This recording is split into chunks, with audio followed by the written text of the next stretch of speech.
ये नेता असेंबली में जाकर के या तो भजन गाने का काम करते हैं, तो भजन के लिए इनको यहीं टाइम दे देंगे, यहाँ इनको भजनों पे बैठा देंगे। फिर उनके लिए वोट दो कि उनको अच्छी जगह पहुँचाओ। बार बार रिपीट होती रही है यहाँ कि लाइट बिजली सड़क, लाइट बिजली सड़क, सुकून कॉलेज।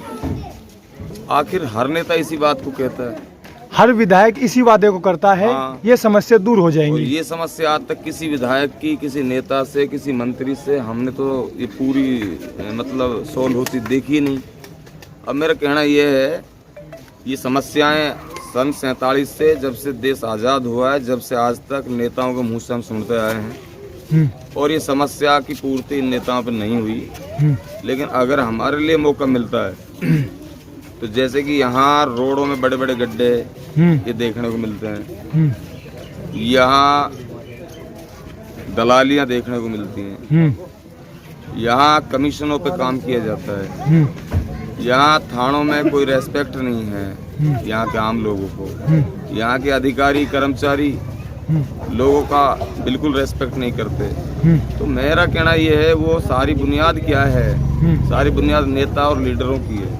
नेता लीडर जब यहाँ के ठीक होंगे, नेता लीडर जब यहाँ के दलाली या गलत चीज को छोड़ देंगे, तो सारा काम सही हो जाएगा। आपको नेताओं को जमीनी स्तर से जुड़ना चाहिए, और नेताओं को अपने जो यहाँ के जब जमीन स्तर के जो हमारे किसान हैं, हमारे भाई हैं, उन मुद्दों को लेकर कोई बात नहीं करता। हजारों लोगों को प्रताड़ित किया जाता है, परेशान किया जाता है, मजलूमों को परेशान किया जाता है, कई नौजवानों को मारा गया है, मौत के घाट उतारा गया है। उनमें इन नेताओं की आज तक कहीं आवाज़ नहीं निकली। और बहुत सारी ऐसी चीज़ें हैं कि कोई भी अपराधी है, चाहे कुछ और कोई भी है, अपराधी का कोई धर्म नहीं होता है। अपराधी किसी भी बिरादरी से हो, किसी भी कास्ट से हो।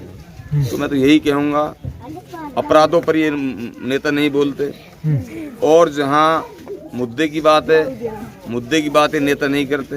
ये नेता असेंबली में जाकर के या तो भजन गाने का काम करते हैं, तो भजन के लिए इनको यहीं टाइम दे देंगे, यहाँ इनको भजनों पे बैठा देंगे। फिर या फिर ये लोग जन्नत और दोजख के बारे में इनको पता नहीं कि मरने के बाद को जन्नत और दोजख मिलनी है, या किसी मिट्टी देने के लिए सबाब की नीयत से जाता है आदमी, किस तरीके से जाता है, या दुख को साझा करने के लिए जाता है। वो चीज़ इन्होंने नहीं समझी आज तक। ये मिट्टी देने जा रहे हैं तो वोट के लिए जा रहे हैं। यहाँ बदलना होगा सारा कुछ। कौन जा रहा है मिट्टी देने के लिए, वोट के लिए?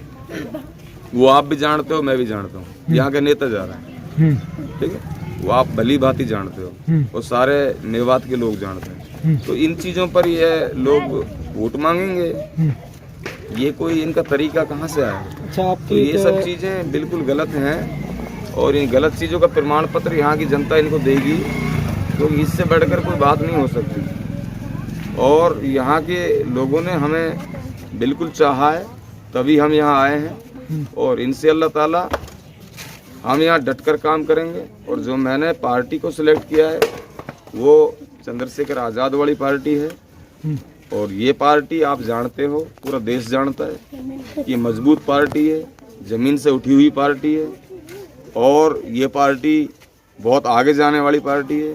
हमारा नेता ऐसा नहीं है कि आप पर अपमान हो और वो नेता झुक जाए या डर जाए, वो किसी से डरता नहीं है। और यहाँ अगर किसी का भी कोई अपमान होता है तो हम भी डरने वाले नहीं।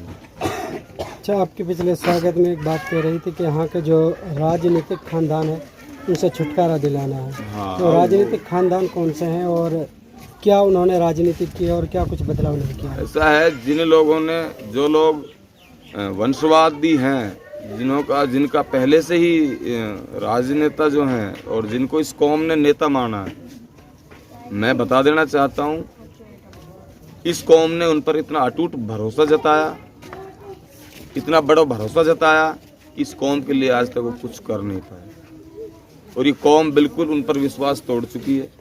अब ये कौम उन पर विश्वास टिकाने वाली नहीं है। और फिर मैं पुनः निवेदन करता हूँ कि हमारी जो मेव समाज है और जो हमारी मेवात है, ये बिल्कुल एक मेवा है, और हम इसको मेवा के तरीके से देखना चाहते हैं, ना कि हम इन लोगों के ज़रिए से इस मेवात को लुटवाएं। ना कि हम अपने नौजवानों को बर्बाद करवाएं।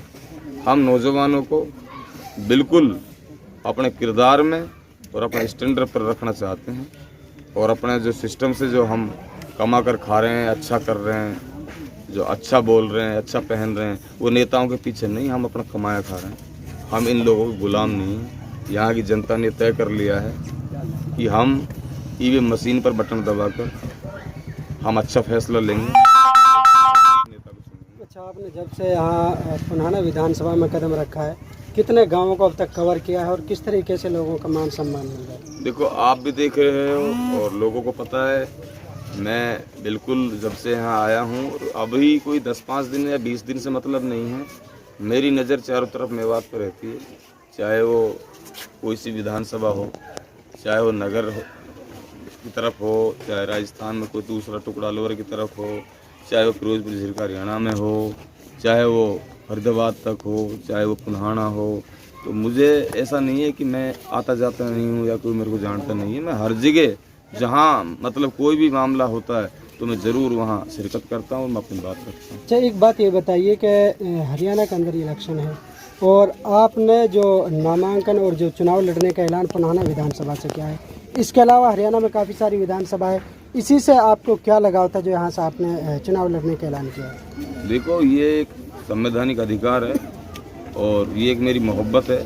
मोहब्बत चारों तरफ है, लेकिन हो सकता है कि फिरोजपुर झिरका मेरे से किलोमीटर में ज़्यादा हो, ये किलोमीटर में कम है। तो मेरे को तो ये 16 किलोमीटर पड़ता है, मेरा खुद का काम है, मेरे से 22 किलोमीटर पड़ता है। ये पहले बयान दे चुका हूँ मैं, तो ये तो कोई सवाल ही नहीं हुआ। भाई अखाड़ा में जब मल्ल उतरे है, अखाड़ा में कहीं भी कुश्ती कर सके, जोर कर जा सके आदमी, यहाँ तो कोई सवाल थोड़ी तुम्हारे। भाई मल्ल जो खुराक खाई हो, जा मल्ल ने जन तैयारी करी हो, वो कहाँ कुश्ती लड़ेगा, कहाँ जाएगा, ये चीज़ आप पाबंदी लगाने वाले कौन हो? यहाँ की जनता फैसला करेगी। यहाँ की जनता इंशाअल्लाह ताला हमारे लिए बादाम काजू पीस के खिलाएगी और हम कुश्ती मारेंगे। अखाड़ा है तो। अच्छा, यहाँ की जनता अगर आपको सरताज पहनाती है, क्या वो जिन मुद्दों पर विधायक यहाँ से वोट मांग रहे हैं, क्या वो पूरी समस्याएं खत्म हो पाएंगी या नहीं हो पाएंगी? अरे उनका मुद्दा ने वो विधायक बताए ना, काहे पे वोट मांग विधायक बता दें, विधायक जी कह रहे हैं मेरी सरकार नहीं है, यदि अब की फिर से जनता मुझे यहाँ चुनती है तो मैं जरूर विकास कराऊंगा। सरकार अब की बार नहीं है तो, और हाल का विधायक अगर सीएम भी बन जाए तो, वो कह रहा है अगर हम सीएम बन जाए तो जब क्या कर देगा, वादा कर रहा जनता से। आप समझदार हो, कुछ जानते हो क्या? भाई हाल का जो विधायक है उसकी उम्र दराज है, वो हमारे बाप से ज्यादा उम्र का है, हमारे दादा के बराबर की उम्र का है। तो एक बात बताइए, जो विधायक अपने घर में से अपने बच्चे को लीडर नहीं बना सकता आज तक, बुजुर्ग हो रहा है, मैं उसका सम्मान करता हूँ, रेस्पेक्ट करता हूँ, लेकिन सबसे बड़ी गलती तो है अपना बच्चा तैयार जिसने नहीं किया, वो आपके लोगों के लिए और किसी और के लिए क्या काम करेगा? आप बेवकूफ हो, कौन इस दुनिया में सो रहे हो आप? अरे कम से कम अब तक तो अपने बच्चे को बिल्कुल टैलेंट कर देता, भन्नाटा मारता लड़का, लड़के पर अपना आप ही लोग आशिक हो जाते, भाई अच्छा लड़का अच्छी बात है, लेकिन लड़के को भी दबा कर रखा, अपने बच्चों को नहीं चाहा। और आपस में एक ही परिवार में 2 नेता, एक बीजेपी से, एक उससे कांग्रेस से, तो बताओ क्या करेगी जनता? यहाँ की जनता अब बिल्कुल अवेयर हो चुकी है, ये समझ चुकी है सारी चीज़ों को, और अब यहाँ की जनता अपना मन से फैसला लेगी और यहाँ बदलाव होगा, 100% होगा। क्या मैसेज देना चाहोगा आखिर में?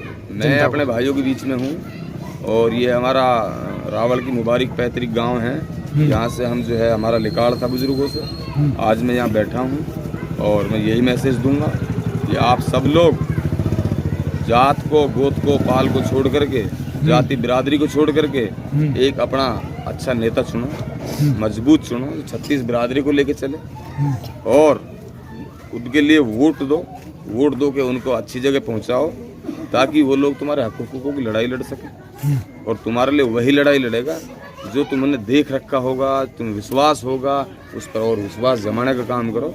जो नेता तुम्हारे ऊपर विश्वास जमा के यहाँ आया है तो वो उस पर भी आप विश्वास जमाओ। तो हमें पूर्ण रूप से भरोसा है अपने भाइयों का, बुजुर्गों का, माताएं और बहनों का, वो हम पर विश्वास जमाएंगे। ठीक है सर, बहुत बहुत